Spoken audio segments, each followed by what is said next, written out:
Y'all, I'm a little bit heated. I just watched a dating coach in an interview talking about how men aren't actually intimidated by successful women. They are unattracted to the masculine energy that successful women present their success with versus a humble feminine energy. And I just think that it's just such a lame take. I fully walked away with a bad taste in my mouth. And I just want to preface this by saying, not all men, some men. There are some men out there that are fully intimidated by successful women. And it's not because of their masculine versus feminine energy or how they present themselves or their successes. Yes, there's a difference between confidence versus arrogance, which I've brought up before, but I don't think either of those things are necessarily feminine or masculine. The example that this person used was, oh, I got an MBA from Harvard. It was a beautiful experience and I'm so lucky that that happened to me. Versus, I've got an MBA from Harvard. What the hell have you ever done in your life? Can you see the huge shift between the aggressive tone? And again, I don't think the first one was more feminine and the last one was more masculine. I just think one was presented in a much more aggressive tone with an air of arrogance, while the other was presented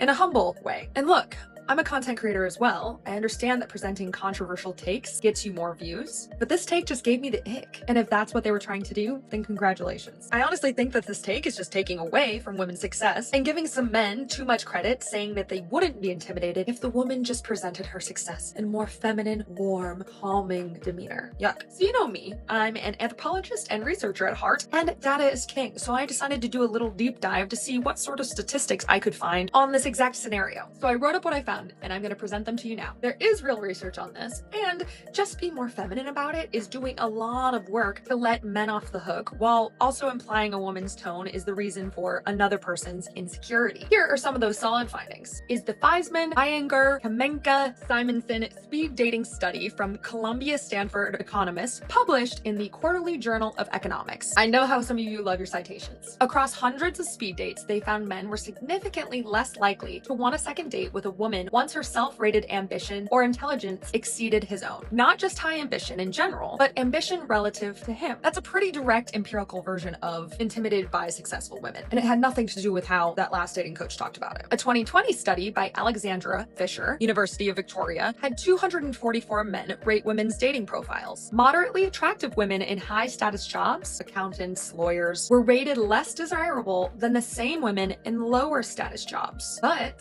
highly attractive women in high status jobs were rated as more desirable. The researchers explicitly framed this as men distancing from high status women because it triggers an upward social comparison that feels threatening, i.e., it's about the comparison, not the masculine versus feminine tone. There's also a well-cited implicit self-esteem study by Kate Ratliff, Journal of Personality and Social Psychology, using an implicit association test on couples. When men believed that their partner had scored in the top 12% of an ability test, their subconscious self-esteem dropped, even with zero direct competition involved. Women's self-esteem was not affected by their partner's success at all. If anything, they actually felt better about the relationship. That's about as close as you get to a lab measurement of her success reads as my failure. And again, no aggression or tone was involved anywhere in the design. And now for the complicating part, because the picture isn't uniform. A 2009 Undercover on Tinder field study found that men did not swipe less on profiles listing a master's degree versus a bachelor's. No penalty for education there. And an Institute for Family Studies analysis of 1.4 million married couples found high-earning men disproportionately marry women with matching high education. So, status matching,